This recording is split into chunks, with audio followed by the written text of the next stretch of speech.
Hi everyone, this is Ramesh.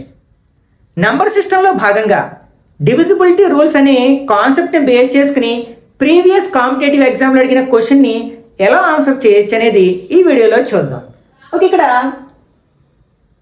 ఒక number ఇచ్చారు 217924K అనే సంఖ్య 6చే భాగించబడాలంటే, నిశ్శేషంగా భాగించబడాలి అంటే K విలువ క్రింది వాటిలో ఏది కావచ్చు అంటున్నాడు. ఇక్కడ మనకి 6 యొక్క భాజనీయత సూత్రం ఏంటంటే ఏ సంఖ్య అయితే 2 మరియు 3 రెండిటి చేత నిశ్శేషంగా భాగించబడుతుందో అది 6చో కూడా నిశ్శేషంగా భాగించబడుతుంది.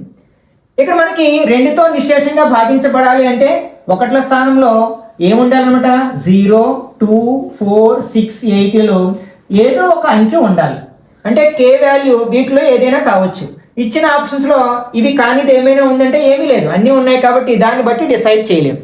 ఇంకా మనకి 3 యొక్క భాజనీయత సూత్రం ఏంటంటే, అంటే ఏదైనా ఒక సంఖ్య 3తో భాగించబడాలి అంటే అందులో ఉన్న అంకెల మొత్తము కూడా 3తో భాగించబడాలి. అంటే 3వ ఎక్కంలో వచ్చే అంకె అయ్యి ఉండాలన్నమాట, సంఖ్య అయ్యి ఉండాలి. వీటిని యాడ్ చేసి చూద్దాం. 2 + 1 3, 10, 19, 21, 25. ఇక్కడ వరకు 25 ఇంకా K ప్లేస్లో ఉండాల్సిన నెంబర్ను మనం డిసైడ్ చేయాలి. ఓకే, ఇప్పుడు 25కి ఏ సంఖ్యని కలిపితే 3వ ఎక్కంలో వచ్చే సంఖ్య వస్తుందో చూద్దాం. ఫస్ట్ 4 రాసాం అనుకోండి, 25కి 4 యాడ్ చేస్తే 29. ఇది 3 టేబుల్లో రాదు కదా, కాబట్టి ఇది కరెక్ట్ ఆన్సర్ కాదు.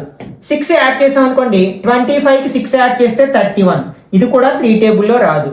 2 యాడ్ చేసాం అనుకోండి, 25కి 2 యాడ్ చేస్తే 27 వస్తుంది.